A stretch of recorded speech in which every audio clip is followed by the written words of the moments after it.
بسم الله الرحمن الرحيم والذين تبوأوا الدار والإيمان من قبلهم يحبون من هاجر إليهم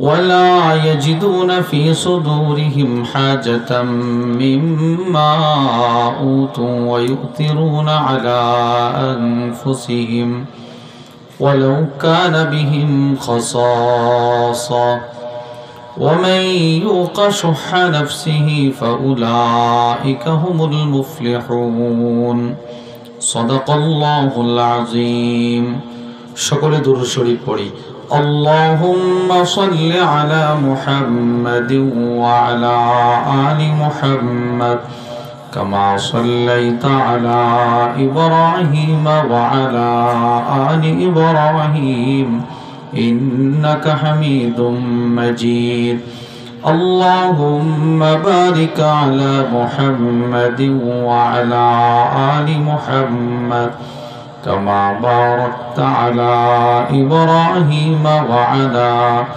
آل إبراهيم إنك حميد مجيد الحمد لله জামিয়া ইসলামিয়া দারুল উলুম বরণী মাদ্রাসার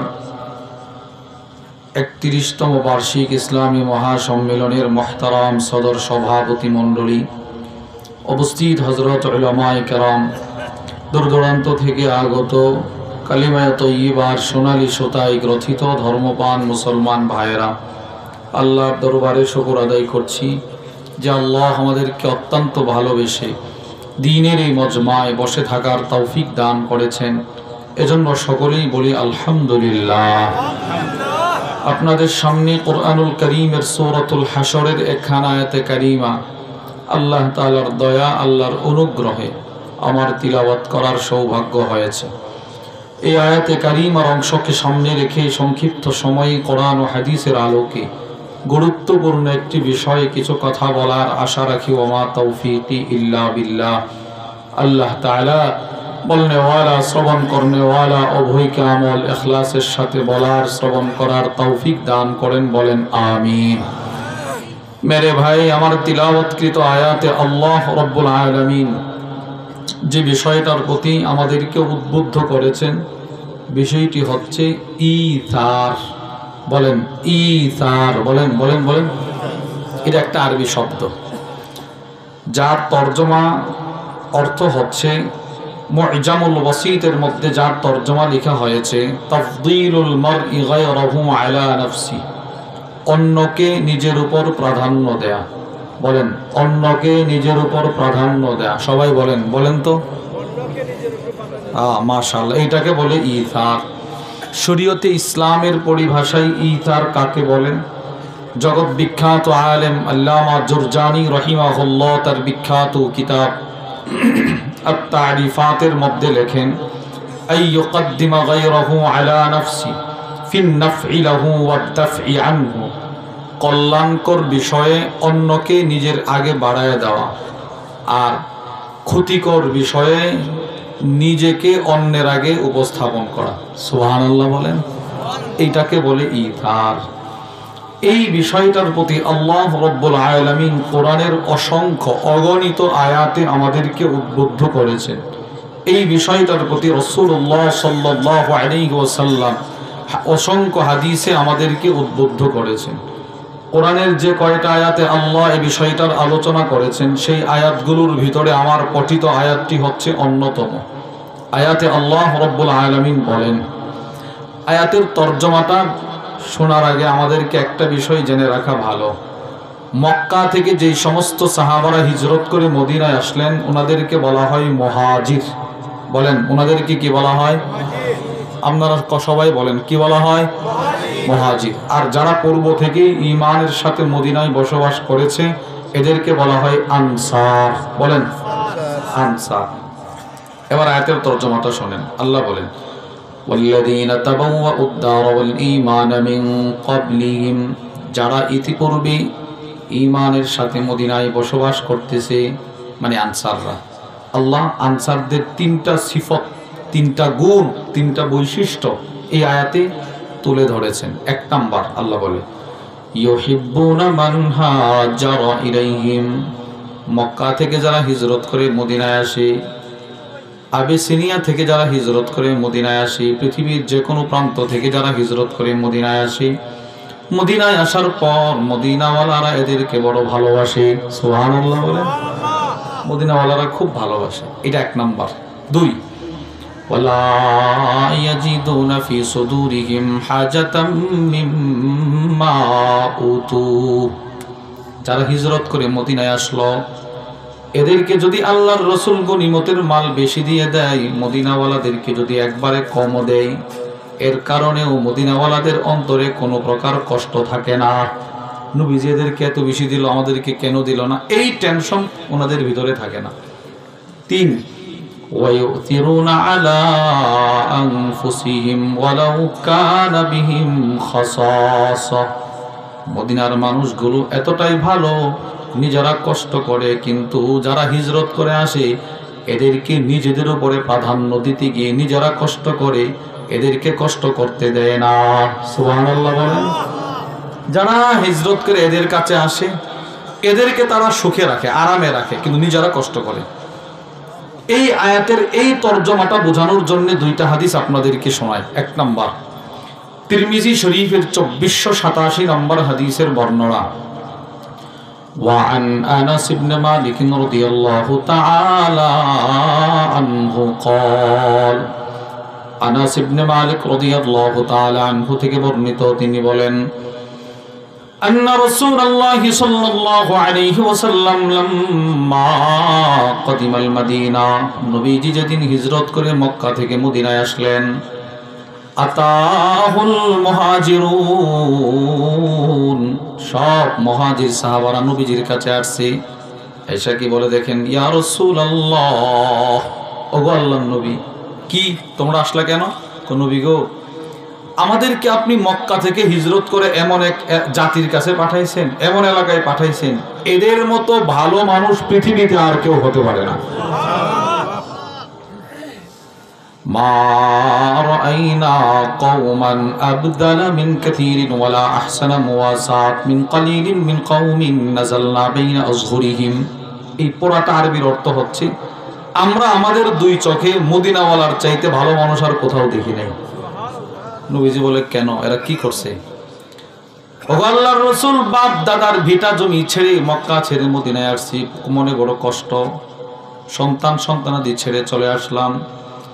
লাকাদ কাফাউনাল মুনা, মদিনাওয়ালা সাহাবারা এতটাই ভালো, আমাদের এই কষ্ট দূর করার জন্য এক একজন আনসার সাহাবী যথেষ্ট। কেন, কিভাবে দূর করছে? আশরাকুনা ফিল মাহনা, নবী গো, মদিনার সাহাবারা তাদের সম্পদগুলোর ভিতরে আমাদেরকেও অংশীদার করে দিয়েছে। এই ওয়াশরাকুনা ফিল মাহনা, এই হাদিসের অংশটির ব্যাখ্যায় আল্লামা আব্দুর রহমান ইবনে আব্দুর রহিম আল মুবারকপুরি রাহিমাহুল্লাহ তার বিখ্যাত তিরমিজির শরহ তুহফাতুল আহওয়াদির মধ্যে লেখেন, মদিনার সাহাবাদের বড় বড় খেজুরের বাগান ছিল। প্রতি বৎসরে যেই পরিমাণ খেজুর এক একটা বাগানে আসতো, সবগুলো খেজুরকে তারা দুই ভাগে বিভক্ত করতেন।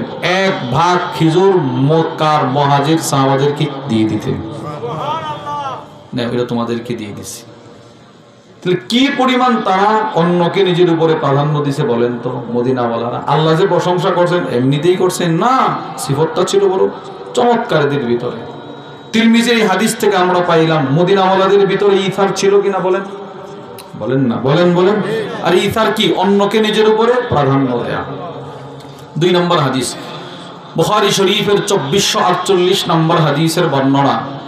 وعن أنس بن مالك رضي الله تعالى عنه قال, আনাস ইবনে মালিক থেকে বর্ণিত, তিনি বলেন, لما قدم عبد الرحمن بن عوف المدينة, রাসূলের সাহাবী হযরত আব্দুর রহমান ইবনে আউফ যেদিন মক্কা থেকে হিজরত করে মদিনায় আসলেন, ফাআখান নবী সাল্লাল্লাহু আলাইহি ওয়াসাল্লাম বাইনাহু ওয়া বাইনা সাদ ইবনে রবি, নবীজি আব্দুর রহমান ইবনে আউফকে মদিনার সাদ ইবনে রবির ভাই বানায় দিলেন। নবীজি বললেন, সাদ, আজকে থেকে আব্দুর রহমান তোমার ভাই। সুবহানাল্লাহ বলেন। রসুল ভাই বানাইছে, নবীজি ভাই বানাইছে। দেখেন, নবীজি তাকে আমার ভাই বানাইছে। আব্দুর রহমান ইবনে আউফের ভাই বানাইছে সাদের। সাদ দৌড় বাড়িতে গেছে। فعرض عليه أن يناصفه أهله ومالا। সাদ ইবনে রবি বাড়িতে গিয়ে দুইজন বিবি ছিল, একজনকে তালাক দিলেন। বাবার যত সম্পদ ছিল দুই ভাগে বিভক্ত করলেন। অর্ধেক সম্পদ আর এক বিবি আইনা নবীর দরবারে বলে, নবী গো, তাকে আপনি আমার ভাই বানাইলেন, যেহেতু সে আমার ভাই, আমার আপন ভাই যেমন আমার বাবার সম্পদের অর্ধেকের অংশীদার হতো, আমার আপন ভাইয়ের চাইতো তার দাম আমার কাছে বেশি, কেন আপনি তারে ভাই বানাইছেন? সুবহানাল্লাহ। ও আল্লাহর রাসূল, আমি আমার অর্ধেক সম্পদ আব্দুর রহমান ইবনে আউফকে দিয়ে দিলাম। নেন, এটা আপনার, আজকে থেকে আপনি এটার মালিক। এই যে সাদ ইবনে রবি, উনি রসুল মাত্র ভাই বানাইলেন, দৌড় দিয়া বাড়িতে গিয়ে সম্পদ বন্টন করে চলে আসতেন। উনি রসুলকে অসম্ভব ভালোবাসতেন। সুবহানাল্লাহ বলেন। যেটার কোনো তুলনাই হয় না, এই পরিমাণ নবীরে এই সাহাবী ভালোবাসতেন। এজন্য পৃথিবীর ইতিহাসে উনি এমন একজন সাহাবী যিনি আল্লাহর রসুলের ভালোবাসায় উহুদের ময়দানে 70টা তীর তরবারের আঘাত বুকে নিয়েছিলেন। এমন একজন সাহাবী তিনি। আল্লামা ইবনুল হাজার আসকালানী রাহিমাহুল্লাহ তার বিখ্যাত কিতাব আল ইসাবা ফি তাময়িজিস সাহাবার মধ্যে লেখেন, وعن زيد بن ثابت رضي الله تعالى عنه قال حضرت زيد بن ثابت বলেন, بعثني النبي صلى الله عليه وسلم يوم احد لطلب سعد بن ربيع। নবীজি সাল্লাল্লাহু আলাইহি ওয়াসাল্লাম, যায়েদ বলে, আমাকে উহুদের ময়দানে পাঠাইলেন, এই যায়েদ যাও, উহুদের ময়দানটা তালাশ করে আমার একজন সাহাবী আছে, নাম তার সাদ ইবনে রবি। ওই সাহাবীকে তুমি তালাশ করে আমি নবীজির সামনে নিয়ে আসবা। যদি মৃত পাও, শহীদ পাও, তো লাশ নিয়ে আসবা। এবার সাহাবী যায়েদ ইবনে সাবিত দৌড় দিলেন। নবীজি পিছন থেকে বলতে লাগলেন, যায়েদ শোনো, ইন রাআইতাহু ফাআকরিহু মিন্নি আসসালাম। যদি তুমি তাকে জীবিত পাও, তাহলে আমি নবীজির পক্ষ থেকে তুমি তাকে সালাম দিবা। পৃথিবীর সব মানুষ লক্ষ লক্ষ টাকা খরচ করে মদিনায় যায় নবীজির রওজার সামনে দাঁড়ায় একটা সালাম দেওয়ার জন্য। রাসূলুল্লাহ সাল্লাল্লাহু আলাইহি ওয়াসাল্লাম কি পরিমাণে সাহাবীকে ভালোবাসতেন, নবীজি তারে সালাম পাঠাইছে, যাও তারে সালাম দিবা। হযরত যায়েদ ইবনে সাবিত বলেন, একটা দৌড় দিলাম। আল্লাহর রাসূল পিছন দিক থেকে আরেকটা ডাক দিলেন, যায়েদ শোনো, যদি তুমি হযরত সাদকে জীবিত পাও, শুধু সালাম দিবা না, ও নবী আর কি করব? ইয়াকুলু লাকা রাসূলুল্লাহি কাইফা তাজিদু, তুমি তাকে যেই অবস্থায় পাও একটা প্রশ্ন করবা, তোমার কেমন লাগতেছে এই প্রশ্নটা করবা যেই অবস্থায় পাও। হযরত যায়েদ ইবনে সাবিত বলেন, ফাজআলতু আতুফু বাইনাল কতলা। উহুদ ময়দানে সব সাহাবাদের লাশের মিছিলে তারে আমি খুঁজতেছি, পাই না। এদিকে তাকায়, নাই, ওইদিকে নাই, কোথাও সাদকে পাই না। পৃথিবীর মানুষ শোনো, অনেকক্ষণ পরে তাকায় দেখি, ফাসাবতুহু ওয়া হুয়া ফি আখিরি রামাকিন, যুদ্ধের ময়দানের এক কর্নারে একটা লোক রক্তে রঞ্জিত জমিনে পড়ে গড়াগড়ি করতেছেন। গেলাম তার কাছে, গিয়ে দেখি ওয়া বিহি সাবউনা দরবা, একজন সাহাবী 70টা তীর তরবারির আঘাত নিয়ে জমিনে পড়ে গড়াগড়ি করতেছে। আমি তার কাছে গেলাম, গিয়ে বললাম, আপনি কি সাদ? বলে, হ্যাঁ সাদ। ইন্না রাসূলুল্লাহি সাল্লাল্লাহু আলাইহি ওয়াসাল্লাম ইয়াকরাউ আলাইকা সালাম, যদি তুমি সাদ হও, নবীজি তোমাকে সালাম দিয়েছে। সুবহানাল্লাহ।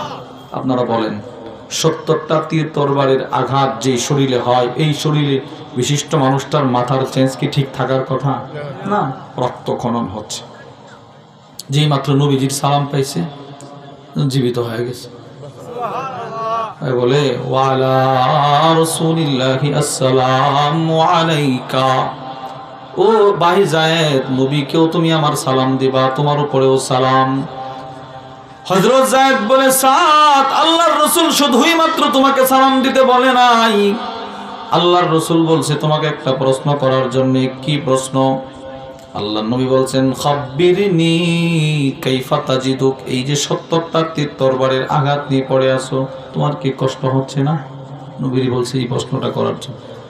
হযরত সাদ বলে, কুল্লাহু ইয়া রাসূলুল্লাহ আজিদুরি হাল জান্নাহ, যায়েদ তুমি দৌড় দিয়া নবীর দরবারে যাইবা, আমাকে নেওয়ার দরকার নাই। তুমি আল্লাহর রাসূলকে বলবা আমি সাত নবীজির প্রেমে 70টা তীর তরবারির আঘাত নিয়ে এই মুহূর্তে উহুদের ময়দান থেকে আল্লাহর জান্নাতুল ফিরদাউসের সুঘ্রাণ পাইতেছি। এটা বলবা কে? যাও, আমি আরামে আছি। হ্যাঁ, এটাই বাস্তব। বুখারী শরীফের বর্ণনায় আছে আল্লাহর রাসূল বলেন, যত শহীদ দুনিয়াতে শহীদ হয়, যদিও আমরা দেখি এতগুলো তরবারির আঘাত, নবীজি বলে একটা মানুষ আরেকটারে চিমটি দিলে যুদ্ধর আঘাত লাগে, এর চাইতে কম আঘাত পায় জান্নাতে চলে যায়। চিন্তা করে এই সাহাবী সাদ ইবনে রবি, নবীজি ভাই বানাইছে, দৌড় দিয়া বাড়িতে গিয়ে বিবি নিয়ে আসছে, সম্পদ নিয়ে আসছে। সুবহানাল্লাহ বলেন। তাহলে দুইটা হাদিস থেকে আমরা বুঝলাম মদিনা ওয়ালাদের ভিতরে এই সিফতটা ছিল কিনা বলেন? ছিল। এই আয়াতে আল্লাহ রাব্বুল আলামিন বান্দাকে বান্দার উপরে প্রাধান্য দেওয়ার আলোচনা করেছেন। বান্দাকে বান্দার উপরে প্রাধান্য দেয়া। দুই, আল্লাহকে বান্দার উপরে প্রাধান্য দেয়া। হুজুর, আল্লাহকে প্রাধান্য দেওয়া এর অর্থ হচ্ছে আল্লাহর বিধানকে, আল্লাহর ভালোবাসাকে মানুষের ভালোবাসার উপরে প্রাধান্য দেয়া। সুবহানাল্লাহ বলেন। সূরা আলে ইমরানের 4 নম্বর পারার প্রথম পৃষ্ঠার প্রথম আয়াত, বিসমিল্লাহির রহমানির রহিম, লান তানালুল বিররা হাত্তা তুনফিকু মিম্মা তুহিব্বুন। আল্লাহ রাব্বুল আলামিন বলেন, তোমরা ততক্ষণ পর্যন্ত বীর এর নাগাল পাইবা না। হুজুর, বীর অর্থ কি? সফওয়াতুত তাফাসিরের মধ্যে লেখা হয়েছে আইলান তুদরিকুল জান্নাহ, তোমরা ততক্ষণ পর্যন্ত জান্নাত পাইবা না যতক্ষণ পর্যন্ত না নিজের পছন্দের জিনিসটা আল্লাহর রাস্তায় খরচ না করবা। সুবহানাল্লাহ বলেন। সুবহানাল্লাহ। নিজের পছন্দের জিনিস আল্লাহর রাস্তায় খরচ না করা পর্যন্ত জান্নাত পাওয়া যাবে না। এই আয়াতের ব্যাখ্যায় জগৎ বিখ্যাত মুফাসসির আল্লামা আব্দুর রহমান ইবনে নাসির আস-সাদি তার বিখ্যাত তাফসীরের কিতাব তাইসিরুল কারীমির রহমান ফি তাফসীরি কালামিল মান্নান, ওই কিতাবের মধ্যে লেখেন, মান আসারা মাহাব্বাতাল্লাহ আলা মাহাব্বাতি নাফসি, যে ব্যক্তি আল্লাহর ভালোবাসাকে নিজের ভালোবাসার উপরে প্রাধান্য দিতে পারবে, ফাকাদ বালাগাদ দিরওয়াতাল উলিয়া মিনাল কামাল, সে দুনিয়াতে থাইকাই মান সম্মান মর্যাদার সর্বোচ্চ শিখরে পৌঁছে যাবে। আল্লাহর ভালোবাসারই প্রাধান্য। এই আয়াতটা যখন নাজিল হলো, সাহাবাদের ভিতরে আল্লাহর ভালোবাসাকে নিজের ভালোবাসার উপরে প্রাধান্য দেওয়ার একটা প্রতিযোগিতার হিড়িক শুরু হয়ে গেছিল। সব সাহাবারা প্রতিযোগিতায় নামছে, পছন্দের জিনিস আল্লাহরে দিয়ে দিতেছে। একটা দৃষ্টান্ত শুনেন, বুখারী শরীফের 1461 নম্বর হাদিসের বর্ণনা, وعن أنس بن مالك رضي الله تعالى عنه قال, আনাস ইবনে মালিক রাদিয়াল্লাহু তাআলা আনহু থেকে বর্ণিত, তিনি বলেন, কানা আবু তালহা আকসারুল আনসারি বিল মদিনা মিন মালাম মিন নাখলিন। আবু তালহা রাদিয়াল্লাহু তাআলা আনহু সম্পর্কে আনাস বলে, তিনি ছিলেন মদিনার একজন বড় খেজুরের ব্যবসায়ী, অনেক বড় লোক মানুষ। ওয়াকানা আহাব্বু আমওয়ালিহি ইলাইহি বাইরুহা, এই সাহাবীর সমস্ত সম্পদের ভিতরে সবচাইতে পছন্দের সম্পদ ছিল বাইরুহা নামে একটা খেজুরের বাগান। বাগানটা বড় বড় একটা বাগান ছিল, চমৎকার বাগান। এই বাগানটা ছিল তার কাছে সবচাইতে পছন্দের। দুই কারণে। বলেন কই কারণে? সবাই বলেন কই কারণে? দুই। এক নাম্বার, ওয়াকানাত মুস্তাকবিলাতাল মসজিদ, মসজিদে নববীর সীমানা শেষ, বাইরুহা বাগানের সীমানা শুরু। আরে সুবহানাল্লাহ বলেন।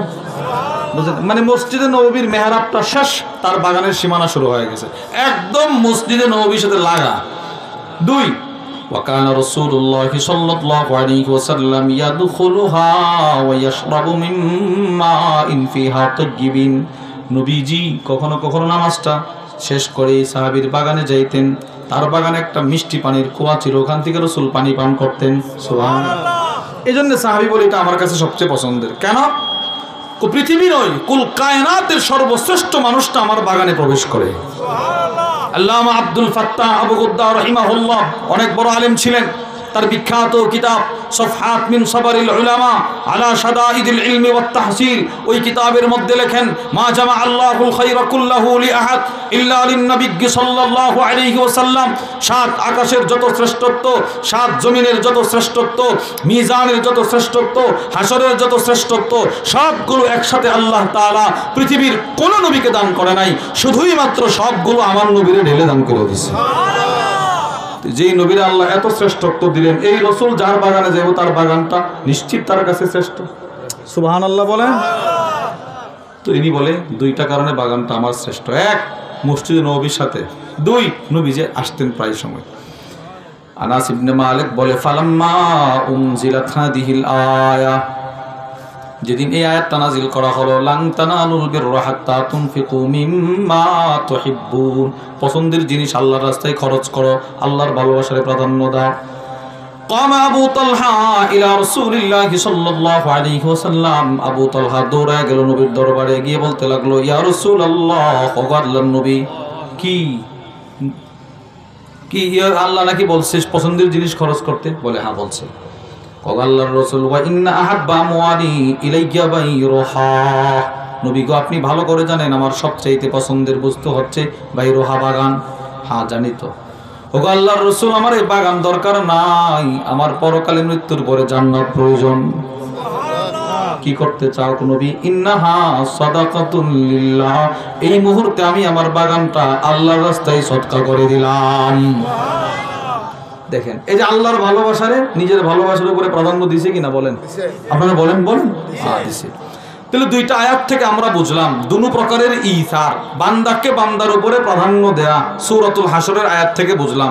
দুই, আল্লাহর ভালোবাসাকে নিজের ভালোবাসার উপরে প্রাধান্য দেয়া, এটা সূরা আলে ইমরানের আয়াত থেকে বুঝলাম। এবার এই ইসার, অন্যকে নিজের উপরে প্রাধান্য দেওয়ার ব্যাপারে নবীজি কি বললো এটা আমরা শুনবো। এক নম্বর, বুখারী শরীফের 2486 নম্বর হাদিসের বর্ণনা।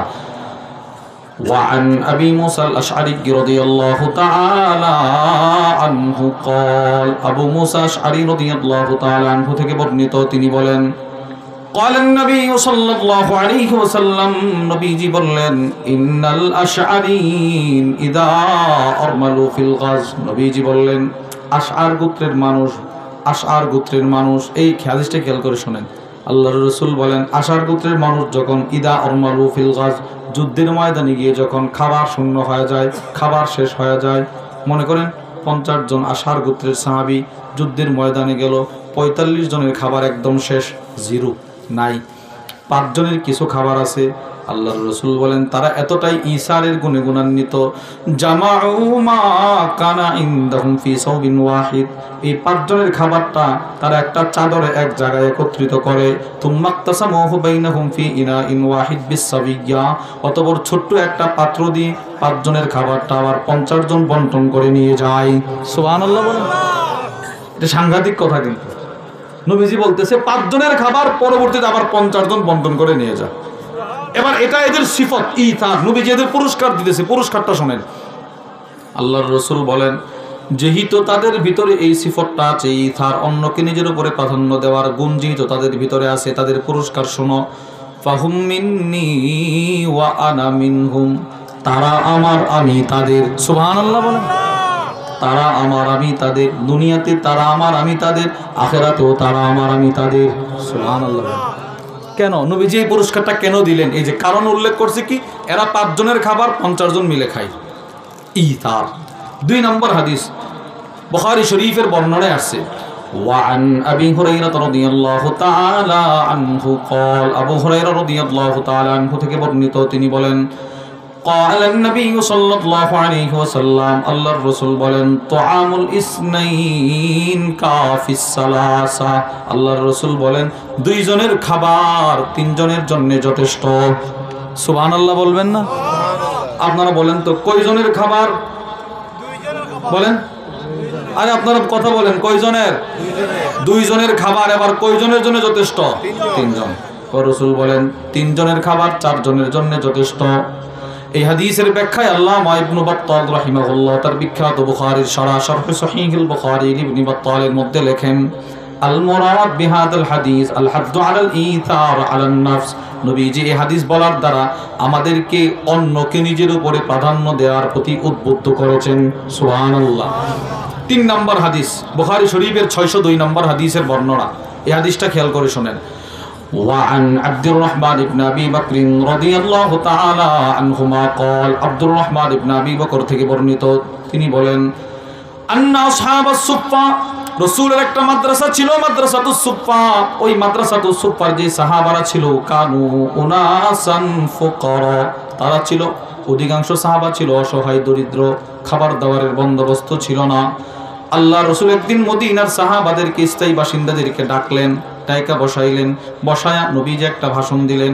আল্লাহর রাসূল বলেন, মান কানা ইনদাহু তুআমুস নাইন ফালিয়াযহাব বিসালিসিন, ও মদিনাওয়ালারা, তোমাদের যাদের ঘরে 2 জনের খাবার আছে, সে যেন তৃতীয় একজন আমার মাদ্রাসার ছাত্রকে লজিং হিসাবে নিয়ে যায়।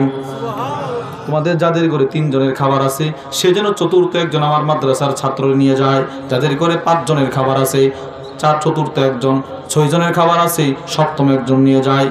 রসুল এই একটা ভাষণ দিছে, মানে লজিং করতেছে। লজিং কি বলে আপনাদের এলাকায়? লজিং, ওই ছাত্রদেরকে যে খাওয়ায়। নবীজি ভাষণটা দিয়া চলে গেছে।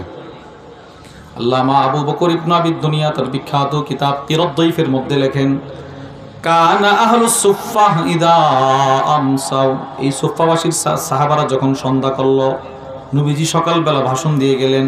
এলাকার মানুষগুলো একে একে আসা শুরু করছে। ইনতালাকার রাজুল বির রাজুল, কেউ আয়েশা বলে, একজন আমার ঘরে চলে আসে। সুবহানাল্লাহ বলে। ওয়ার রাজুল বির রাজুলাইন, কেউ আয়েশা বলে 2 জন আমার ঘরে চলে আসেন। ওয়ার রাজুল বিল খামসা, কেউ আয়েশা 5 জনকে মেহমানদারি করার জন্য নিয়ে যায়। কেউ আয়েশা 7 জনকে মেহমানদারি করার জন্য নিয়ে যায়।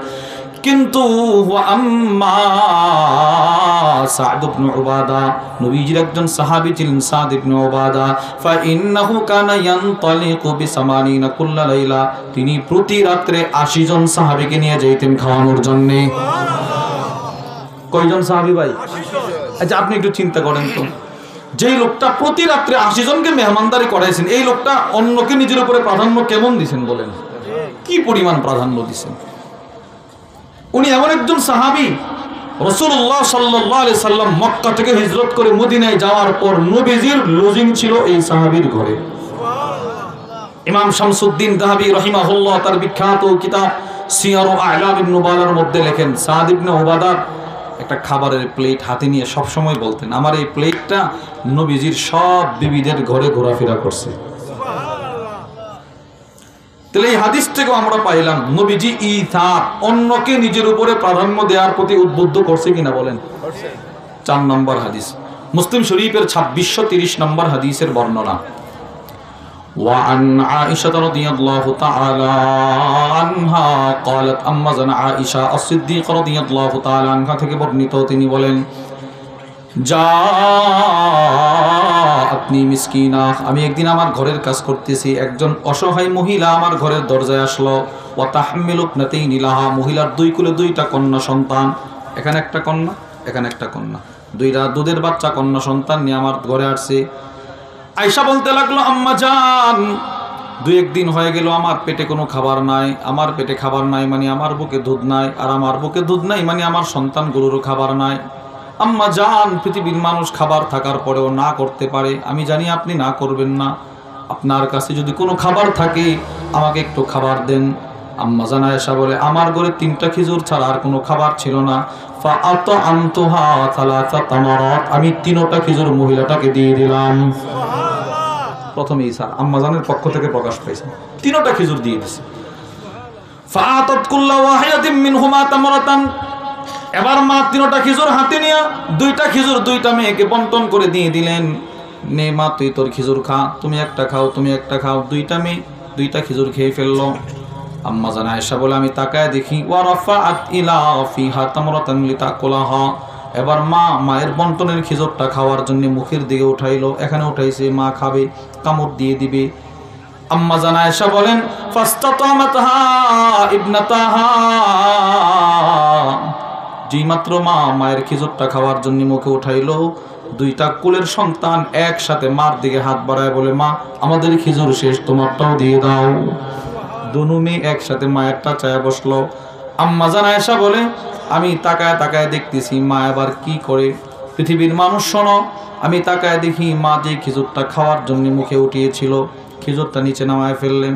ফাশাক্কাতিত তামার আল্লাতী কানাত তুরিদু আন তাকুলাহা, মা এই খেজুরটা টান দিয়ে নামায় দুই ভাগে ভাগ করলেন। দুই ভাগে ভাগ করে দুইটা মেয়েকে মা খাওয়াইয়া দিলেন। মা খাইলেন না। এবার দুইটা মেয়ের পেটের খিদা নিবারণ হয়ে গেল। মা চোখের পানি মুছতে মুছতে চলে যায় আম্মা জানের ঘর থেকে। আম্মা জান আয়েশা বলেন, ফাযাকারতুল্লাযী সানাআত লিরাসূলিল্লাহ, আল্লাহর রাসূল যখন সন্ধ্যায় আমার ঘরে চলে আসলো, আমি আল্লাহর রাসূলকে বললাম, নবী গো, আজকে দিনের বেলায় এমন একটা ঘটনা ঘটেছে গো নবী, হৃদয় বিদারক ঘটনা, যেই ঘটনা দেখে আমার চোখ দিয়েও পানি আসছে।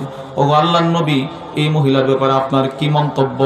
আল্লাহর রাসূল বললেন, আয়েশা গো, ওই মহিলাটার সাথে যদি তোমার আবার কখনো সাক্ষাৎ হয়, তুমি ওই মহিলাটাকে বলে দিবা, ইন্নাল্লাহা কদ আওজাবা লাহা বিহাল জান্নাহ, সে যে তার দুইটা মেয়েকে নিজের উপরে প্রাধান্য দিয়েছে, এই কারণে আল্লাহ ওই মহিলাটার জন্য জান্নাত ওয়াজিব করে দিয়েছে। কি ভাই, এই হাদিসেও আমরা ঈসারের উদ্বুদ্ধ পাইছি কিনা বলেন? বুঝেন নাই কথা? অন্যকে নিজের উপরে প্রাধান্য দেওয়ার প্রতি রাসূল এই হাদিসও আমাদেরকে উদ্বুদ্ধ করছে কিনা? হ্যাঁ, করছে। তাহলে চারটা হাদিস থেকে আমরা পাইলাম নবীজিও হাদিসে আমাদেরকে উদ্বুদ্ধ করার জন্য হাদিসগুলো বলেছেন যে অন্যকে নিজের উপরে প্রাধান্য দেয়া। 3 নাম্বার পয়েন্ট, হুজুর আমরা এই সিফত ঈসার তথা অন্যকে নিজের উপরে প্রাধান্য দেওয়ার সিফতটা অর্জন করব কেন? করব কেন? এর উত্তর হচ্ছে এই সিফত সরাসরি আপনার নবীর ছিল, এজন্য। সুবহানাল্লাহ বলেন। এই যে সিফতটা অন্যকে নিজের উপরে প্রাধান্য দেয়া, এটা আমার নবীজির সিফত ছিল। বুখারী শরীফের 2093 নম্বর হাদিসের বর্ণনা। وعن سهل بن سعد الساعدي رضي الله تعالى عنه قال, হযরত সাহল ইবনে সাদ থেকে বর্ণিত, তিনি বলেন, জাআত ইমরাতুম বিবুরদা ইলা রাসূলিল্লাহি সাল্লাল্লাহু আলাইহি ওয়াসাল্লাম, এক মহিলা নবীজির কাছে একটা সুন্দর চাদর নিয়ে আসছে, দামি চাদর। ফাকালাত ইয়া রাসূলুল্লাহ, মহিলাটা এসে আল্লাহর নবীকে বলতে লাগলেন, ওগো আল্লাহর নবী, ইন্নী নাসাজতু হাদিহি বিয়াদি, এই চাদরটি আমি মহিলা মানুষ রাত দিন কষ্ট করে শুধুই মাত্র আপনার জন্য বানিয়েছি। আপনি এটা গ্রহণ করলে আমি বড় খুশি হব। অসহায় মানুষ, এটা গ্রহণ করলে খুশি হব। فأخذها النبي صلى الله عليه وسلم محتاجا إليها, নবীজি চাদরটা গ্রহণ করলেন। ثم خرج إلينا رسول الله صلى الله عليه وسلم وإنها إزار, সাহাবারা বললেন, আমরা মসজিদ নববীর মধ্যে বসা, নবীজি নতুন চাদরটা পরিধান করে, মহিলার দেওয়া চাদরটা পরিধান করে মজমায় আসলেন। এক সাহাবী দাঁড়ায় বলতে লাগলেন, ইয়া রাসূলুল্লাহ, আমি অসহায় মানুষ, আমার একটা চাদরের বড় প্রয়োজন, আপনার চাদরটা বড় সুন্দর, এটা আমাকে দিয়ে দেন। আল্লাহর রাসূল সাথে সাথে বললেন, সাহাবী তোমাকে দিয়ে দিব। সুবহানাল্লাহ বলেন। নতুন নতুন জিনিস, একদম নতুন, মাত্র রাসূল পরে আসছে। ফারাজা, নবীজি মজমায়ার বসেন নাই, দৌড় দিয়ে নিজের ঘরে চলে গেলেন। ফাতাওয়াহা, আল্লাহর রাসূল নিজের হাতে চাদরটা ভাঁজ করলেন। তুম্মা আরসালা বিহা ইলাই, নবীজি চাদরটা সাহাবীর কাছে হাদিয়া পাঠিয়ে দিলেন। দেখেন নতুন জিনিস, আমরা কিন্তু হাদিয়া দেই একটু পুরাতন করে। কোনো সায়াল আসলে, কোনো ফকির আসলে, আপনার এই চাদরটা দিয়ে দিব, দিয়ে দাও, এটা পুরান, নতুনটা দিও না, পুরানটা দিয়ে দাও। বাস্তব না বাস্তব বলেন? না, নিজের জিন্দেগিতে একটা সময় এমন রাখা যে আমিও আমার একটা নতুন জিনিস একজনকে দিয়ে দিছি। বলেন ইনশাআল্লাহ। রাসূলের একটা সুন্দর সিফত। মনে পড়ছে, আপনাদেরকে বলে দেই, আপনাদের এই সিলেটে দারুল উলুম শাহপরান মাদ্রাসা ইসলামিয়া দারুল উলুম শাহপরান, আমাদের হযরত ওয়ালা হাকিমুন নফস আল্লামা মুফতি মুশতাকুন নবী কাসিম হাফিজুল্লাহর মাদ্রাসা এখানে। ওখানে প্রত্যেক ইংরেজি মাসের 3য় শনিবার এখানে ইসলাহি জোড় হয়। হুজুর আসেন, আল্লামা আনিসুর রহমান আশরাফি সাহেব হুজুর আসেন, আমিও থাকি।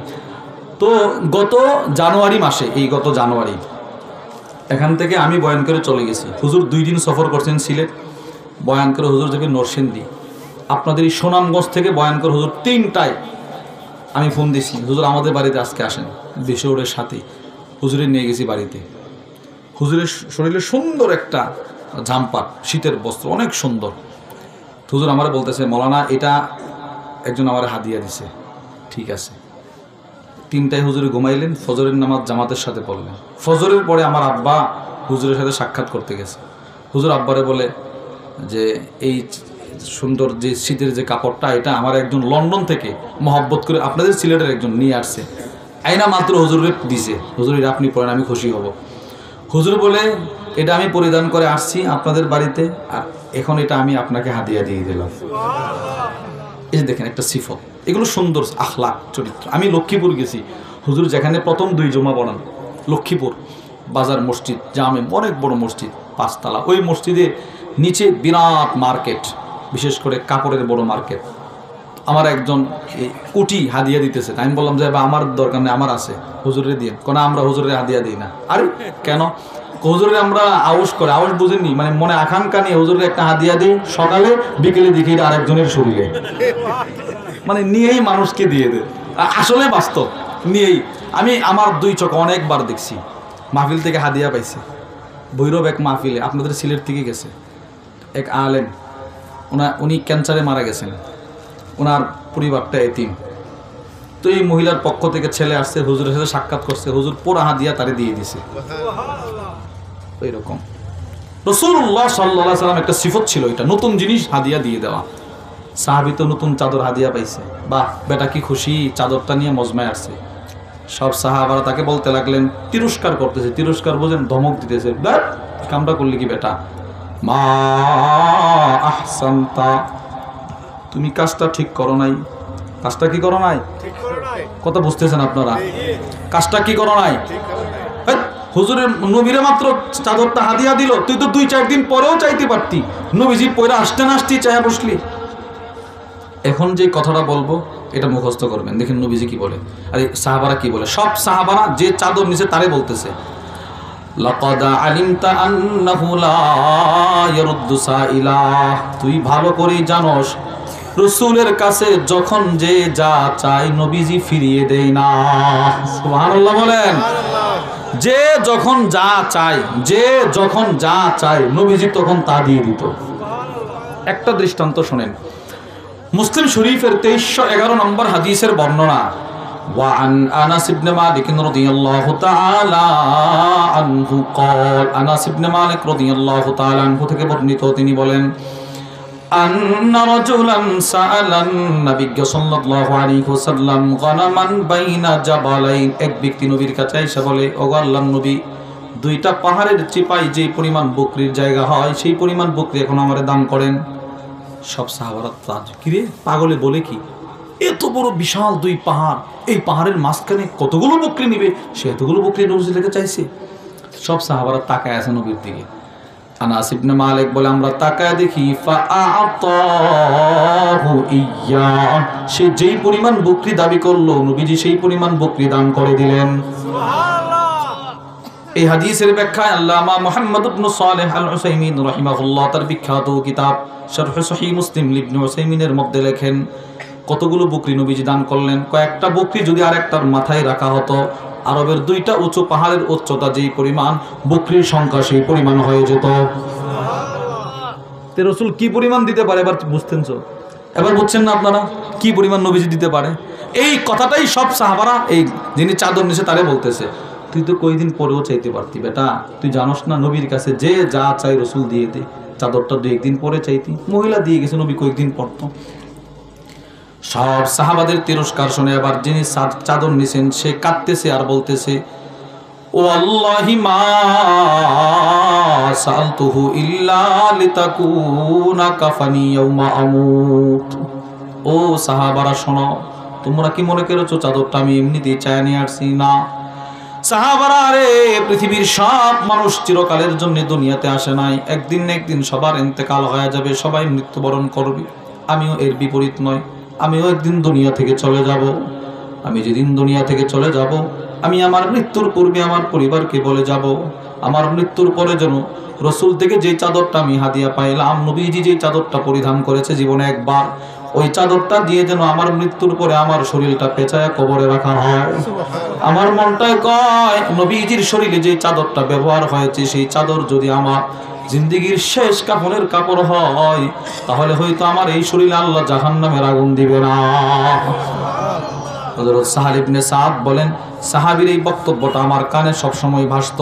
সে সব সাহাবাদেরকে বলেছিল, আমার মৃত্যুর পরে এই চাদরটা যেন আমার কাফনের কাপড় হয়, এই জন্য চাইছি হযরত সাহাল বলেন, এই সাহাবী যেদিন মারা গেল আমি তার কবরের সামনে গিয়ে দেখি ফাকানাত কাফানাহু, তার শরীরে রাসূলের চাদরটা ছিল তার জিন্দেগীর শেষ কাফন। নবীর চাদর নিয়ে কবরে গেছে। আমরা এই হাদিস থেকে কি শিক্ষা পাইলাম? রাসূলের কাছে নতুন চাদরটা চাইছে, নবীজি দিছে কি দিছে না বলেন? প্রাধান্য দিছে, তারে প্রাধান্য দিছে, না ভাই তোমার দরকার তুমি নিয়ে যাও। এই রাসূলের সিফত ছিল। 2, এই সিফত নবীজির কাছ থেকে সাহাবারা শিখছেন। বুখারীর বর্ণনা, আন্না রাজুলান আতান নবী সাল্লাল্লাহু আলাইহি ওয়াসাল্লাম, নবীজির কাছে এক ব্যক্তি আসছে, আয়েশা বলে, ইয়া রাসূলুল্লাহ আসাবানিল জাহাত, ও আল্লাহর নবী আমার পেটে বড় খিদা, 3-4 দিন হয়ে গেছে পেটে কোনো খাবার নাই, আমার খাবারের ব্যবস্থা করেন। ফাবাআসা ইলা নিসাই, নবীজি একজন বার্তাবাহক পাঠিয়ে দিলেন নিজের বিবিদের ঘরে, যাও তো আমার কোন বিবির ঘরে খাবার আছে মেহমানের জন্য নিয়ে আসো, তার নাকি পেটে খাবার নাই, যাও নিয়ে আসো। বার্তাবাহক দৌড়ে নবীজির বিবিদের ঘরে গিয়ে বলে, নবীজি পাঠাইছে কোনো খাবার আছে? ফাকুলনা মা মানা ইল্লাল মা, সব বিবিদের বক্তব্য, না না আমাদের ঘরে পানি ছাড়া কোনো খাবার নাই, নবীর ঘরে পানি ছাড়া কিচ্ছু নাই। আরেক বিবির ঘরে গেল, আমার ঘরেও পানি ছাড়া কিচ্ছু নাই। আরেকজনের ঘরে গেল, আমার ঘরেও পানি ছাড়া কিচ্ছু নাই। আরেকজনের ঘরে পানি ছাড়া কিচ্ছু নাই। বার্তাবাহক দৌড়ে নবীর কাছে আসলো, এসে বলতে লাগলো, ইয়া রাসূলুল্লাহ আপনার ঘরের হালত হচ্ছে পানি ছাড়া কোনো খাবার নাই, এখন কি করব? নবীজি নিরুপায় হয়ে একটা ভাষণ দিলেন, সাহাবারা বসা। আল্লাহর রাসূল বললেন, মাই ইউদিফু হাদা ও ইয়াদুম্মু হাদা, তোমাদের মধ্যে কে আছো এই মেহমানকে আজকে মেহমানদারি করাইবা, তাকে একটু খাবারের ব্যবস্থা করে দিবা, কে আছো? ফাকালা রাজুলুম মিনাল আনসার, একজন আনসার সাহাবী দাঁড়ায় বলে, আমি আছি। ফান্তালাকা বিহি ইলা ইমরাতি, এই সাহাবী মেহমানকে নিয়ে তার বাড়িতে চলে গেল। বাড়িতে গিয়ে বলতে লাগলো, আকরিমি দাইফা রাসূলিল্লাহি সাল্লাল্লাহু আলাইহি ওয়াসাল্লাম, বিবি নবীজির দরবার থেকে একজন দামি মেহমান নিয়ে আসছি, খাবার থাকলে তার খাবার খাওয়াও। বিবি ঘর থেকে জবাব দেয়, স্বামী এমন একটা দিন মেহমান নিয়ে আসছেন, মা ইনদানা ইল্লা কুতুসবিয়ানি, স্বামী রে আজকে তো আপনার ঘরেও কোনো খাবার নাই, ছোট্ট বাচ্চাটার সামান্য খাবার ছাড়া। এমন দিন মেহমান নিয়ে আসছেন, আপনার ঘরে তো খাবার নাই, বাচ্চাটার সামান্য খাবার। দেখেন সাহাবী কি বলে। সাহাবী বলতে লাগলেন, রাখো তোমার বাচ্চার খাবার, খাইয়ে তো আমাকে ওই খাবারটাই মেহমানের জন্য প্রস্তুত করো। আরে সুবহানাল্লাহ বলেন। আবার স্ত্রী জবাব দিল, যদি বাচ্চা কাঁদে কোন বিমি সিবিয়া নাকি, বাচ্চাটাকে ঘুম পাড়ায় দাও। যেমন স্বামী তেমন বিবি হাইয়া তো আমাহা, বাচ্চার খাবারটা প্রস্তুত করলেন। নাব্বামাত সিবিয়া নাহা, বাচ্চাটাকে ঘুম পাড়ায় দিলেন। এবার স্বামী গিয়ে বলতে লাগলো, বিবি মেহমান যখন খাবার খাইতে বসবে আমারও টানবে খাবার খাওয়ার জন্য, তুমি একটা কাজ করবা। কি কাজ? যেহেতু বাচ্চার খাবার অল্প, 2 জন মিলে খাইলে মেহমানের পেট ভরবে না, আমি কি করব? তুমি খাবারটা দেওয়ার পূর্বে ঘরের প্রদীপটা ঠিক করার মনোভাব দেখায় দাঁড়াইবা, দাঁড়ায় ফু দিয়া প্রদীপটা নিভাইয়া দিবা, 2টা প্লেট দিবা, একটা প্লেটে খাবার দিবা আর একটা প্লেট খালি রাখবা। খালি প্লেটটা তুমি তোমার স্বামীর সামনে দিবা আর খাবারের প্লেটটা তুমি মেহমানের কাছে দিয়ে দিবা। যেমন যেমন স্বামী বললেন তেমন তেমন বিবি করলেন। খাবারটা দেওয়ার পূর্বে সুম্মা কামাত, বিবি ওইটা দাঁড়াইল, কাআন্নাহা তুসলিহু সিরাজাহা, এই একটা মনোভাব নিয়ে দাঁড়াইল, ঘরের প্রদীপটা যেন ঠিক করবি। ফাতহু, ফু দিয়ে প্রদীপটা নিভাইয়া দিল, ঘর অন্ধকার হয়ে গেল। মেহমান মেজবান এক জায়গায় বসলেন। এবার স্ত্রী পর্দার উপাস থেকে 2টা প্লেট দিল, স্বামীর সামনে খালি প্লেটটা দিয়ে দিল, খাবারের প্লেটটা মেহমানের সামনে দিয়ে দিল। স্বামী চপচপ আওয়াজ করে অভিনয় করে, স্ত্রী অভিনয় করে, বাচ্চাটা পেটের খিদা নিয়ে ঘুমাইতেছে। ফালাম্মা আসবাহা, পরের দিন যখন সকাল হয়ে গেল, গাদা ইলা রাসূলিল্লাহি সাল্লাল্লাহু আলাইহি ওয়াসাল্লাম, মেজবান মেহমান দুজন নবীর দরবারে গেল। আল্লাহর রাসূল এবার মেজবানকে দেখে মুস্কি মুস্কি হাসে আর বলতেছে, মেজবান রে, গত রাতে তুমি তোমার বিবি তোমার সন্তান যে অভিনয়টা করেছ, দাহিকাল্লাহু মিন ফিআলিকুমুল লাইলা, তোমাদের কাজ দেখে আল্লাহ আরশে আজিম থেকে মুস্কি মুস্কি হেসেছে। আল্লাহ তাআলা শুধু মুস্কি মুস্কি হাসে নাই, আল্লাহ তাআলা তোমার শানে কোরআনে আয়াত নাজিল করে দিয়েছে, ওয়া ইউসিরুনা আলা আনফুসিহিম ওয়ালাউ কানা বিহিম খাসাসা। আল্লাহ বলে তারা এতটাই ভালো, নিজেরা কষ্ট করে কিন্তু অপরকে কষ্ট করতে দেয় না। দেখেন সাহাবারা রাসূলের কাছ থেকে শিখছে, আর সাহাবাদের কাছ থেকে কিয়ামত পর্যন্ত এই সিফতটা 100 যারা নিয়েছেন তারা হলেন হযরত উলামায়ে ইকরাম। এজন্য বন্যার সময় আলেমরা সবার আগে, করোনার সময় আলেমরা সবার আগে, যে সময় যে অসুবিধা আলেমরা সবার আগে। ঠিক না ঠিক বলেন? উলামাদের এই সিফতটা ছিল, আমাদের বুজুর্গদের ভিতরে এই সিফতটা ছিল। আপনি শুনলে আশ্চর্য হবেন, একজন আলেমের জন্য, বড় আলেম, সে দুনিয়াতে বেঁচে থাকুক, উনারে বাঁচাইতে গিয়ে আরেকজন নিরপরাধ মিথ্যা মামলার আসামি হয়ে শহীদ হয়েছে। সুবহানাল্লাহ বলেন। আল্লামা ইবনু সাআদ রাহিমাহুল্লাহ তার বিখ্যাত কিতাব আত-তাবাকাতুল কুবরার মধ্যে নিয়ে আসছেন, আন্নাল হাজ্জাজ ইবনে ইউসুফ তালাবা ইব্রাহিম আন-নাখইয়া। খেয়াল করে কথাটা শুনেন, হাজ্জাজ ইবনে ইউসুফ বড় জালেম, সে ইব্রাহিম নাখি অনেক বড় আলেম, তাকে গ্রেফতার করার জন্য গ্রেফতারি পরোয়ানা জারি করছে, পুলিশ পাঠাইছে। ফাজা আল্লাযী তালাবাহু, যে পুলিশ ইব্রাহিম নাখিকে গ্রেফতার করার জন্য আসছে, এই পুলিশ এসে এলাকায় বলতেছে উরিদু ইব্রাহিম, এই ইব্রাহিমকে তোমাদের এলাকায়। ইব্রাহিম নাখিকে পুলিশ তালাশ করতেছে। পুলিশ যখন ইব্রাহিম বলে ডাক দিল, তখন পুলিশের সামনে আরেকজন ছিল, তার নাম ইব্রাহিম তাইমি। ইব্রাহিম তাইমি, দুইজন, একই জমানার দুইজন বড় আলেম, একজনের নাম ইব্রাহিম তাইমি, আরেকজনের নাম ইব্রাহিম নাখি। পুলিশ গ্রেফতার করার জন্য আসছে ইব্রাহিম নাখিকে, উনি এখানে নাই। ইব্রাহিম তাইমি পুলিশের সামনে, পুলিশ বলল উরিদু ইব্রাহিম, আমি ইব্রাহিমকে তালাশ করি। এবার ইব্রাহিম তাইমি বলে আনা ইব্রাহিম, আমি ইব্রাহিম। ফাআখাযাহু, পুলিশ ইব্রাহিম তাইমিকে গ্রেফতার করলো, নিয়ে যাচ্ছে, গাড়িতে করে নিয়ে যায়। এবার ইব্রাহিম তাইমি ওহুয়া ইয়ালাম আন্নাহু ইউরিদু ইব্রাহিম আন-নাখইয়া, ইব্রাহিম তাইমি ভালো করে জানেন আমারে গ্রেফতার করার জন্য পুলিশ আসে নাই, পুলিশ আসছিল ইব্রাহিম নাখিকে গ্রেফতার করার জন্য। তিনি স্বেচ্ছায় গ্রেফতার কারাবরণ করে নিলেন। ফাতা বিহিল হাজ্জাজ, পুলিশ ইব্রাহিম তাইমিকে হাজ্জাজ ইবনে ইউসুফের জেলখানা দরবারে নিয়ে গেল। হাজ্জাজ ইবনে ইউসুফ ফাআমারা বিহাবসিহি ফিদ দিমাস আও ফিদ দাইমাস, হাজ্জাজ ইবনে ইউসুফ ইব্রাহিম তাইমিকে দিমাস বা দাইমাস বলা হয় প্রাচীনকালের জেলখানা, ওই জেলখানায় বন্দী করার জন্য নির্দেশ করলেন। জেলখানার বিবরণটা শুনেন, কেমন জেলখানা। ওয়ালাম ইয়াকুল লাহুম জিল্লুম মিনাশ শামসি ওয়ালাকিন্নুম মিনাল বারদ, এমন জেলখানাকে দিমাস বলা হয় যে জেলখানার উপরে কোনো ছাদ থাকে না, সরাসরি সূর্যের আলো জেলখানার ভিতরে পড়ে। প্রচণ্ড শীতের মধ্যেও শীত থেকে বাঁচার কোনো আবরণ নাই, সরাসরি শীত কুয়াশা জেলখানার ভিতরে পড়ে। বছরের পর বছর ইব্রাহিম তাইমিকে জেলখানায় রাখতে রাখতে তার চেহারা পরিবর্তন হয়ে গেল, তার কণ্ঠ পরিবর্তন হয়ে গেল। দিনে 2 থেকে 3 বার চাবুকের দ্বারা আঘাত করা হতো, দিন রাতের আঘাত, আবার শীত ঠান্ডা গরমের প্রচণ্ড জুলুমের শিকার হতে হতে ইব্রাহিম তাইমির চেহারা পরিবর্তন, শরীর পরিবর্তন, একদম জীর্ণ শীর্ণ হয়ে গেল।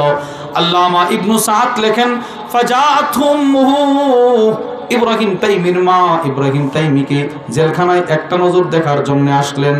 ফালাম তারিফুহু, মা আয়েশা নিজের সন্তানটাকে চিনে না। কি ভাই, মা নিজের সন্তানটাকে চিনে না? যে মা তাকে জন্ম দিয়েছে মাই চিনে না, সে কি ইব্রাহিম? না, এটা ইব্রাহিম হতে পারে না, আমার ছেলে তো এমন ছিল না। একটু চিন্তা করেন তো কি পরিমাণ জুলুম তার উপরে করা হয়েছে। আল্লামা ইবনে সাআদ লেখেন হাত্তা কাল্লামাহা, মা তার সন্তানকে চিনার জন্য সন্তানের সাথে কথা বলে প্রশ্ন করতেছে, প্রশ্ন তুমি কি ইব্রাহিম? বলে হ্যাঁ মা আমি ইব্রাহিম। না, ইব্রাহিমের কণ্ঠ তো এমন ছিল না, ইব্রাহিমের চেহারা তো এমন ছিল না, ইব্রাহিম তো সুন্দর ছিল। আরে আমি জন্ম দিয়েছি, আমি বুঝি। আচ্ছা তুমি যদি ইব্রাহিম হয়ে থাকো, বলো তোমার মায়ের নাম কি? মা তোমার নাম অমুক। তোমার আব্বুর নাম কি? মা আব্বুর নাম অমুক। আচ্ছা বাচ্চা বলো তো তুমি এত বছর বয়সে একটা ব্যথা পাইছিলা কোথায়? মা এখানে ব্যথা পাইছি। এবার চিন্তা করেন মা কি পরিমাণ অবলা হইলে সন্তানটার এই প্রশ্ন করতে পারে। অনেকগুলো প্রশ্ন করার পর মা আবার চোখের পানি ছেড়ে দিয়ে বলে তোকে আমি আমার পেটে ধারণ করেছি, তুই এমন কোনো অপরাধ করার কথা না যে অপরাধের কারণে তোকে বছরের পর বছর জেলখানায় পড়ে মরতে হবে। বাপ তুই কেন জেলখানায় আসলি? তুই তো এমন কোনো অপরাধ করস নাই। ইব্রাহিম তাইমি বলে মা গো, আমার চাইতে বড় আলেম হলো ইব্রাহিম নাখি। আমি চাই আমার ভাইটা পৃথিবীতে আরো বেঁচে থাকুক। সে যদি পৃথিবীতে বেঁচে থাকে এলাকার মানুষের অনেক উপকার হবে, মানুষ তার থেকে এলেম অর্জন করতে পারবে। মা গো, তোমার ছেলে একটা সাধারণ ইব্রাহিম, এইরকম ইব্রাহিম মারা গেলে ইব্রাহিম নাকির ক্ষতিপূরণ হবে না গো মা। আমি মারা গেলে আমার চাইতে বড় আলেম এলাকায় আছে, কিন্তু ইব্রাহিম নাকি বেঁচে থাকাটা আমি চাই না। আমি চাই আমার ভাইটা পৃথিবীতে থাকুক, আমি তার জন্য তাকে আমার উপরে প্রাধান্য দিয়া তার জায়গায় কারাবরণ করতেছি। মা চোখের পানি ছেড়ে দিয়ে কাঁদতে কাঁদতে সন্তানের কাছ থেকে বিদায় নিয়ে চলে যায়।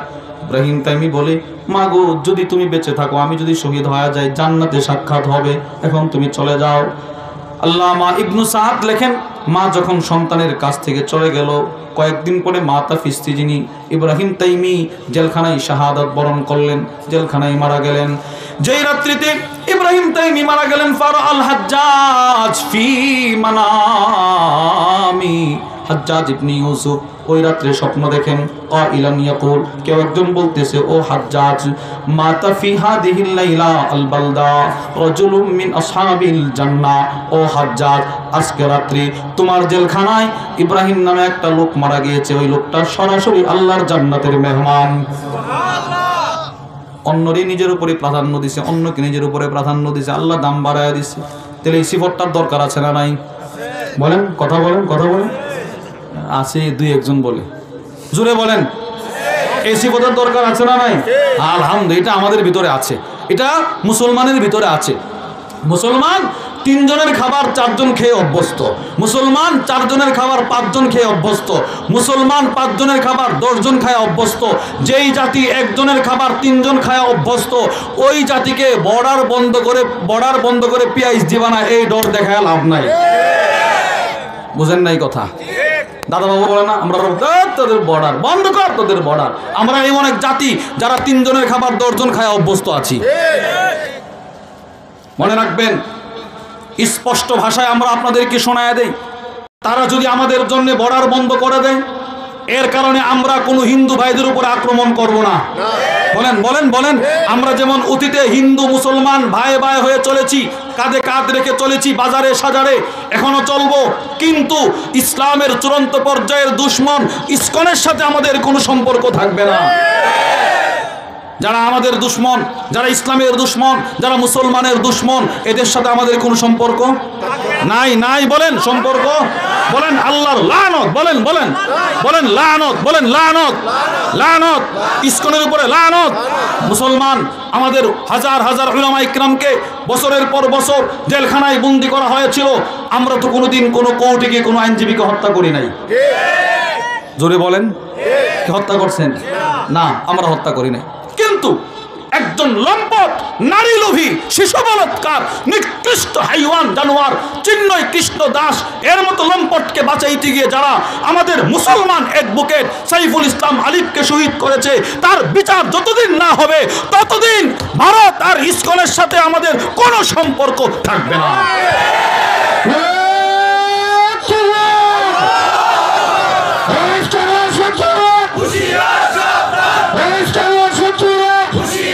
মুসলমান শোনেন, শোনেন, শোনেন। অতীতে যেমন আমাদের বাপ দাদারা, আমাদের পূর্বপুরুষরা দেশ রক্ষার জন্যে তাদের তাজা রক্ত খুন জড়িয়েছে, যদি আবার আমাদের এই বাংলাদেশের স্বাধীন সার্বভৌমত্ব রক্ষার জন্যে, 1 ইঞ্চি জমিন রক্ষার জন্যে যদি আবার তাজা রক্ত দিতে হয়, কারা কারা প্রস্তুত আছে আমি দেখতে চাই।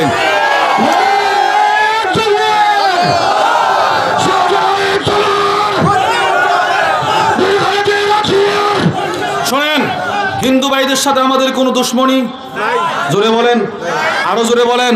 তবে হ্যাঁ, আমরা এই কথা বলে দিতে চাই, এই জমিন ওলামাদের জমিন, এই জমিন ইসলামের জমিন। এই জমিনের বুক চিরিলে শাহজালাল রহিমাহুল্লাহর তাজা জিন্দা লাশ বেরিয়ে আসবে। এই জমিনের নিচে ঘুমিয়ে আছেন আব্দুল্লাহ হরিপুরি, এই জমিনের নিচে ঘুমিয়ে আছেন গহরপুরি, শাইকে দিগলবাগি, শাইকে কাতিয়া। শুনেন, এই জমিনের উপরে যদি ইসকন তার সন্ত্রাসী কর্মকাণ্ড চালাইতে চায়, আমরা আমাদের বিপ্লবী হাতে এগুলো প্রতিহত করে দিব ইনশাআল্লাহ। আল্লাহ আমাদের সকলকে তৌফিক দান করেন, বলেন আমিন। এটা কখন হবে? যদি ইথার ভিতরে আছে, ইথার বলেন ইনশাআল্লাহ। এই সিফত অর্জন করবো তো ইনশাআল্লাহ।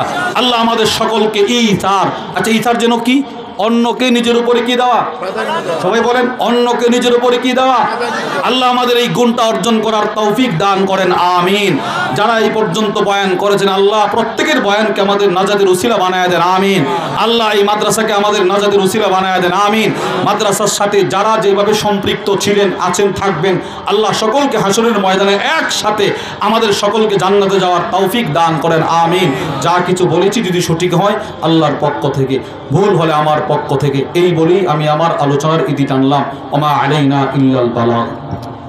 আলহামদুলিল্লাহ অত্যন্ত গুরুত্বপূর্ণ আলোচনা আমরা শুনেছি। ইনশাআল্লাহ আগামী 30 এবং 31 জানুয়ারি আগামী 30 এবং 31 জানুয়ারি ঐতিহ্যবাহী পীরের বাজারে 2 দিন ব্যাপী সিরাতুন নবী মহাসম্মেলন। উক্ত সম্মেলনে অত্যন্ত গুরুত্বপূর্ণ বয়ান পেশ করবেন আজকের সম্মানিত অতিথি হযরত আল্লামা হযরত মাওলানা হাফিজ ইউসুফ বিন ইকবাল সাহেব দামাত বরকাতুহু। সম্মানিত উপস্থিতি আরো একটি এলান আমরা শুনি। আগামী 10 ফেব্রুয়ারি রোজ সোমবার পূর্ব বরুণী হযরত শেখ মোহাম্মদ নকিম সাহেব রহমতুল্লাহ আলাইহি ইসলাম ইসলাম উপলক্ষে বার্ষিক ইসলামী মহাসম্মেলন বয়ান পেশ করবেন আল্লামা খালেদ সাইফুল্লাহ আইয়ুবী, আল্লামা আব্দুল বাসিত সিরাজি, আল্লামা হাসান জামি সাহেব, আল্লামা হাবিবুল্লাহ মাহমুদ কাসিম সহ 10 বরণ্য উলামায়ে কেরাম। আগামী 10 ফেব্রুয়ারি পূর্ব বরুণী হযরত শেখ মুকিম সাহেব রহমতুল্লাহ মাজার সংলগ্ন বার্ষিক তাফসীর কোরআন মাহফিল। এতে আপনারা আমন্ত্রিত। এখানে আসলে আপনি তো সাক্ষাৎ করলে ভালো হবে। এই যে দারুল শাহপনা এখানে কল্লগ্রাম, এটা এই মাসের আপনার 21 তারিখ। এই মাসের ওখানে গেলে ওখানে গেলে আমার মনে হয় যেন 21 তারিখ গ্রহণে গেলে কি তারা 3জনকে পাইবে। আমি থাকবো না হুজুর, আমি তো বলছি আমি চট্টগ্রাম তো চারিয়া মাদ্রাসা, এখানে হুজুরে পাইবেন ইনশাআল্লাহ। হ্যাঁ, কথা বলবেন, জি কথা বলবেন। জি দুরূদ শরীফ পড়ুন। আল্লাহুম্মা সাল্লি আলা মুহাম্মদ ওয়া আলা আলি মুহাম্মদ কামা সাল্লাইতা আলা ইব্রাহিম ওয়া আলা আলি ইব্রাহিম ইন্নাকা হামিদুম মাজিদ। اللهم بارك على محمد وعلى آل محمد كما باركت على إبراهيم وعلى آل إبراهيم إنك حميد مجيد. الحمد لله رب العالمين والصلاة والسلام على أشرف الأنبياء والمرسلين وعلى آله وأصحابه أجمعين. ربنا آتنا في الدنيا حسنة وفي الآخرة حسنة وقنا عذاب النار. اللهم انصر من نصر دين محمد صلى الله عليه وسلم. اللهم انصر المسلمين في كل مكان وفي كل بلاد. আল্লাহ আপনি আমাদেরকে মাফ করে দেন মাওলা। আল্লাহ আপনি আমাদের আব্বা আম্মাকে মাফ করে দেন মাওলা। আল্লাহ আপনি আমাদের আত্মীয় স্বজনকে মাফ করে দেন মাওলা। আল্লাহ আপনি আমাদের মুরব্বীদেরকে মাফ করে দেন মাওলা। আল্লাহ আপনি আমাদের উস্তাদদেরকে মাফ করে দেন মাওলা। আল্লাহ আপনি আমাদের ছাত্রদেরকে মাফ করে দেন মাওলা। আল্লাহ রব্বে কারীম আমাদের মুসল্লিদেরকে মাফ করে দেন মাওলা। আল্লাহ যারা দূর থেকে আমাদেরকে ভালোবাসে এদেরকেও মাফ করে দেন মাওলা। আমরাও যাদেরকে ভালোবাসি এদেরকেও মাফ করে দেন মাওলা। আয় আল্লাহ আমাদের মধ্যে যারা অসুস্থ প্রত্যেককে সুস্থতার নিয়ামত দান করেন। আল্লাহ কঠিন জটিল রোগ থেকে আপনি আমাদেরকে হেফাজত করেন, আমাদের পরিবার পরিজনকে হেফাজত করেন, আমাদের আব্বা আম্মাকে হেফাজত করেন, আমাদের আত্মীয় স্বজন পাড়া প্রতিবেশীকে সাকারে পীর উস্তাদ বন্ধু বান্ধব মায়ের মানুষ মহাব্বতের মানুষ হকদার দাবিদার যারা সকলকে আপনি হেফাজত করেন। আল্লাহ আমাদের মুরব্বীরা যারা অন্ধকার কবরের বাসিন্দা আল্লাহ দয়া করে প্রত্যেকের কবরটাকে জান্নাতের টুকরা বাগান বানায় দেন। আল্লাহ সকলের কবরটাকে জান্নাতের টুকরা বাগান বানায় দেন মাওলা। মাওলা বুঝি নাই মাওলা, বুঝি নাই, না বুঝে মাওলা দিনের আলোয় কত গুনাহ করেছি মাওলা, না বুঝে মাওলা দিনের অন্ধকারে কত গুনাহ করেছি মাওলা। আল্লাহ গুনাহের দিকে তাকাইলে জাহান্নাম ছাড়া কিছুই দেখি না মাওলা। আল্লাহ গুনাহের দিকে তাকাইলে জাহান্নাম ছাড়া কিছুই দেখি না মাওলা। আল্লাহ আপনি সকলকে মাফ করে দেন মাওলা। আল্লাহ আপনি সকলকে মাফ করে দেন মাওলা। আল্লাহ এই মাদ্রাসাটাকে আপনি কবুল মঞ্জুর করেন মাওলা। আল্লাহ সমস্ত মাদারিস কওমিয়াকে আপনি কবুল মঞ্জুর করেন মাওলা। সমস্ত দিনের মাদারিসগুলোকে আপনি কবুল মঞ্জুর করেন মাওলা। আল্লাহ এই মাদ্রাসাটাকে সকল এলাকাবাসীর নাজাতের উসিলা বানায় দেন মাওলা। আজকের মাহফিলটাকে আমাদের সকলের নাজাতের উসিলা বানায় দেন মাওলা। আয় আল্লাহ রব্বে কারীম মাবুদ মাওলা আমাদের সকলকে আপনার ঘর কাবা বাইতুল্লাহ নবী পাকের রওজা পাক বারবার জিয়ারত করার তৌফিক দান করেন মাওলা। আয় আল্লাহ ফিলিস্তিনের মুসলমানদেরকে আপনি হেফাজত করেন মাওলা। আয় আল্লাহ সিরিয়ার মুসলমানদেরকে আপনি হেফাজত করেন মাওলা। আয় আল্লাহ লেবাননের মুসলমানদেরকে হেফাজত করেন মাওলা। আয় আল্লাহ ভারতের মুসলমানদেরকে হেফাজত করেন মাওলা। আয় আল্লাহ আমাদের দেশে আপনি শান্তি দিয়ে দেন মাওলা, অশান্তির আগুন আপনি দূর করে দেন মাওলা। আয় আল্লাহ যারা দেশকে অশান্ত করার ষড়যন্ত্র করতেছে মাওলা, এদেরকে আপনি ধ্বংস করে দেন মাওলা। আয় আল্লাহ রব্বে কারীম মাবুদ মাওলা, আমাদের সকলকে ঈসারের গুণাগুণান্বিত হওয়ার তৌফিক দান করেন মাওলা। আয় আল্লাহ যে সমস্ত ছাত্র ভাইয়েরা আজকে পাগড়ি পেয়েছে মাওলা, এই ছাত্রগুলোকে আমাদের নাজাতের ওসিলা বানায় দেন মাওলা। আয় আল্লাহ আমাদের নাজাতের ওসিলা বানায় দেন মাওলা। আয় আল্লাহ ছাত্রদের নাজাতের ওসিলা বানায় দেন মাওলা, এদের উস্তাদদের নাজাতের ওসিলা বানায় দেন মাওলা। আয় আল্লাহ আমার মাদ্রাসাটাকে আপনি কবুল মঞ্জুর করেন মাওলা, সমস্ত মাদারিস কওমিয়াকে আপনি কবুল মঞ্জুর করেন মাওলা। আয় আল্লাহ আমাদের সমস্ত মুরব্বিদের হায়াতে বরকত দান করেন মাওলা। আয় আল্লাহ সমস্ত মুরব্বিদের হায়াতে বরকত দান করেন মাওলা। আয় আল্লাহ স্টেজে যেই সমস্ত উলামা ইকরাম বসা আছে, আয় আল্লাহ নিচেও যেই সমস্ত উলামা ইকরাম, যেই সমস্ত দিন দরিদ্র মুসলমান ভাইয়েরা বসা আছে, আয় আল্লাহ প্রত্যেকের হায়াতে বরকত দান করেন মাওলা, রিজিকের মধ্যে ওসাআত দান করেন মাওলা। আয় আল্লাহ রব্বে কারীম মাবুদ মাওলা, হাসরের ময়দানে রব্বে কারীম আমাদেরকে আপনি জান্নাতটা দিয়ে দেন মাওলা, কবরের পথটা আপনি সহজ করে দেন মাওলা, কবরটা অন্ধকার করে দিয়েন না মাওলা, সাপ বিচ্ছু দিয়া কবরটাকে ভরপুর করে দিয়েন না মাওলা। আয় আল্লাহ কবর সহজ করে দেন মাওলা, মিজান সহজ করে দেন মাওলা, ফুলসিরাত সহজ করে দেন মাওলা। আয় আল্লাহ প্রত্যেকটা ঘাটি সহজ করে দেন মাওলা। আয় আল্লাহ আমাদের সকলকে বারবার বারবার বারবার আপনার ঘর কাবা বাইতুল্লাহ জিয়ারত করার তৌফিক দান করেন মাওলা, নবীজির রওজা পাক বারবার জিয়ারত করার তৌফিক দান করেন মাওলা। সুবহান রাব্বিকা রাব্বিল ইজ্জাতি আম্মা ইয়াসিফুন ওয়া সালামুন আলাল মুরসালিন ওয়ালহামদুলিল্লাহি রাব্বিল আলামিন বিরহমাতিকা ইয়া আরহামার রাহিমিন।